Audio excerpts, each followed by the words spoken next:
So I'm sure you've seen there's a controversy around these trailers, so much so that when I tried to watch them, it was difficult to find where they'd seen Lola to complain. But let's talk furriness.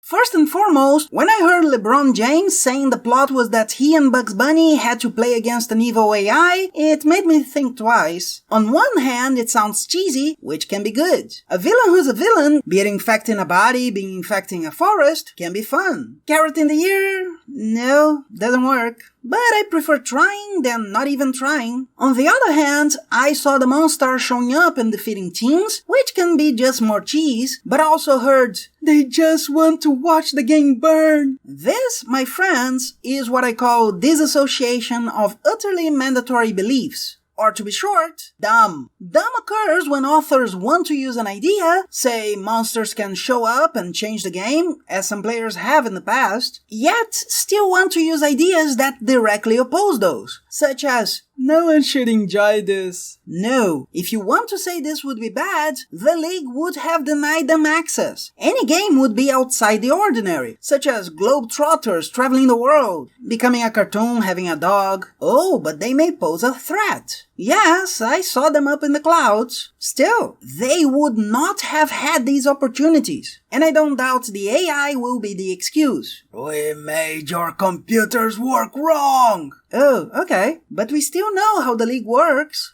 Crickets. But I haven't seen the movie yet, so they might solve that issue. Maybe in the movie they won't even say that's stupidity, or someone will say, don't be stupid, we let them play. And I suppose I should talk about what other stupid people decided was a bigger issue. That Lola Bunny went through the same operation Miss King got. This redesign in itself is not a problem. Look at her. You're really going to tell me she has no curves? If these curves were those curves, she'd be curved over. No, this design isn't less adult. It's just not as sexualized. One of the big problems is that, in the body-shaming battles, as in most of the battles of the cultural war, many a person just decided they wanted to follow a rule instead of trying to understand what the conversation was about. Body-shaming is saying a kind of body is inferior to another. For instance, saying a princess can't have a body different from a Barbie. It's not body-shaming liking a kind of body, even if it is the kind that's got more attention so far. It is body shaming suggesting there's something ugly about this or any kind of body, exiling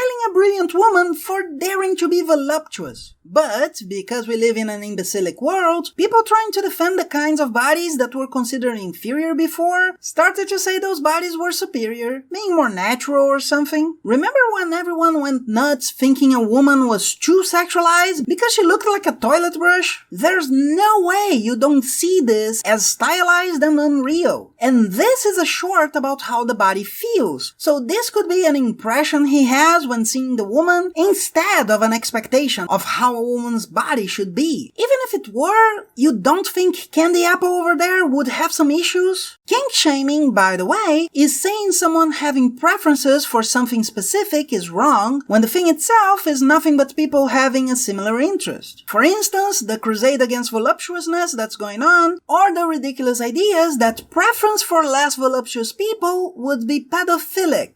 Yes, in this imbecilic world, we have these two opposites happening at the same time for the same reason. People who didn't like something decided they had to be right. So no, there's nothing wrong about Lola having less boobage. No, there's nothing wrong if you preferred her body before. And yes, it is extremely likely she was changed because of this fanaticism. I really can't say she wasn't redesigned due to the puritanism coming from the battle of body shaming. She probably was. But I also can't say her new body is bad, because it isn't. You're really going to tell me this bunny ain't got junk in the trunk? The Lola from Space Jam 1 had moments of femme fatale, but there's nothing wrong with having femme fatale characters. It's when the character is reduced to a sexual object that he, she, or they are hypersexualized. Yes, even if that reduction is smaller, you know what I mean. But the solution for that is developing the character, not pretending they never were as they were. You can reflect the character's growth on their appearance, like in The Last of Us 2 as far as I know, or you can change their attitude if that's what you feel is the problem. But no, doesn't make someone strong automatically. Personally, I just think it's sad they didn't find a way to fit the Looney Tunes into the continuity, because that Lola is the best of them all. Maybe she was from that city like everyone, disappeared after the end of the show, deciding to become a femme fatale to seduce bugs, reappeared and wasn't recognized, and that ending is her finally going back to her previous attitude? I don't know. I just know that I can prefer her with more personality, still think that design is sexy, and see no problem with that. Long live the boobies doesn't mean I magically think something is better for having memory missile.